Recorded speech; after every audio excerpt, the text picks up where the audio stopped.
Hello everyone, I'm Dipankar, along with my teammates Anupam and Anushka.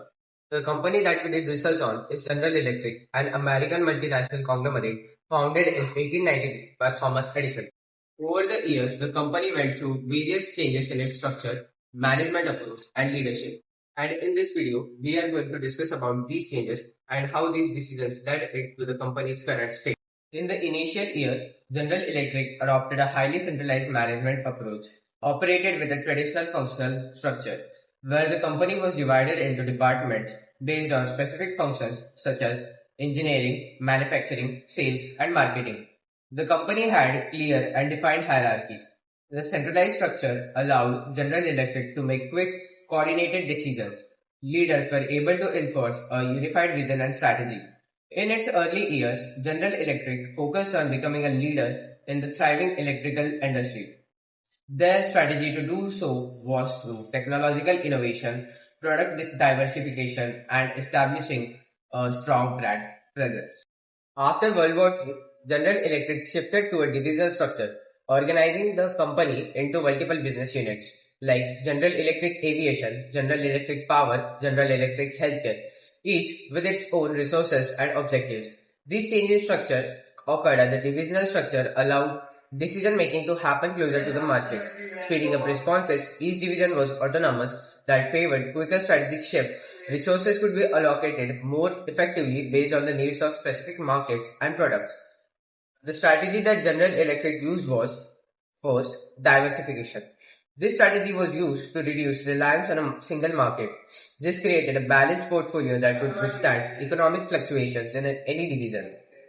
Second, decentralization. They used this strategy to foster agility and responsiveness in different markets.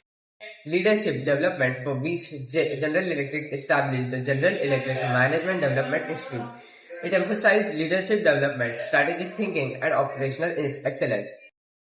Under CEO Jack Welch, General Electric adopted a matrix structure, combining functional and divisional elements, in which employees reported to both functional managers and product managers. As General Electric expanded globally, managing operations across different regions and industries became complex.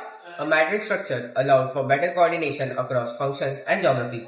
A matrix structure encouraged cross-functional teamwork. Managers gained experience in different functions and regions, preparing them for senior roles. The then CEO Jack Welch implemented various strategies, such as the fix, sell, or close strategy. In this strategy, Welch evaluated each G business unit. If a business unit wasn't at number 1 or number 2 position in its industry, he either fixed it, sold it, or closed it. This led to GE focusing more on business that made the most money and had growth potential. The Six Sigma Quality Program, a data-driven approach aimed at improving quality by eliminating defects and minimizing variability in manufacturing and business processes. This had a profound impact on GE's operations, leading to significant cost savings and improved quality in product offerings. However, the intense focus on Six Sigma led to criticism and the loss of creativity and overemphasis on process optimization at the expense of innovation in some areas.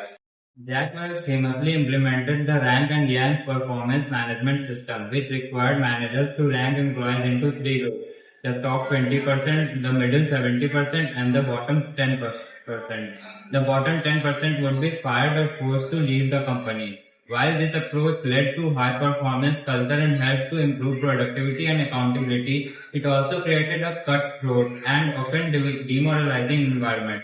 Over time, GE shifted away from this harsh practice, recognizing the need for more collaborative and supportive environment. GE intensified its focus on financial services through GE Capital.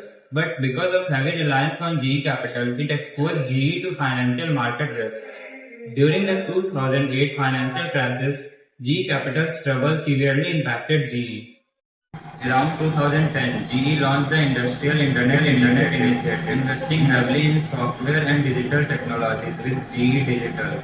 The shift to digital was part of GE's broader push to remain at the forefront of technological innovation. However, the digital transformation faced challenges, including competition from more specialized technology firms and complex integration process. General Electric took several steps for societal benefits. General Electric ran a campaign dedicated to telling the stories of innovators, people who are reshaping the world through act of innovation. The initiative included 30 3-minute films from leading documentary film directors and a user-generated competition that received over 600 submissions. General Electric has committed to improving diversity and inclusion within its workforce. They have created initiatives to promote gender equality, including increasing the number of women in leadership positions. In February 2017, General Electric announced that the company intends to close the gender gap by promising to hire at least 20,000 women in technical roles by 2020. The company also intended to have 50:50 male to female gender ratio at all entry-level technical programs. Their efforts to extend to ensuring inclusivity for people from all racial, cultural, and socio-economic backgrounds. General Electric's Eco-Magination initiative aimed to improve environmental performance while generating revenue, focusing on clean technologies and sustainable solutions across various sectors. This also helped General Electric position itself as green company. General Electric helped in lifting people up through initiatives in STEM education, workforce development, disaster relief, and humanitarian aid. In 2024, the GE Foundation committed $1 million in relief aid to those affected by Typhoon Yagi in Vietnam and Storm Boris in Central Europe, funding grants to care. General Electric and its foundation are actively involved in STEM education, supporting initiatives and programs to inspire and prepare students for STEM careers, including programs like Next Engineers and GE Girl. GE is matching gifts and programs in which when an employee makes a donation, the company then makes their own donation to the non-profit. So this was our presentation on General Electric's management approach, its strategies, its connection with the society. Thanks for watching.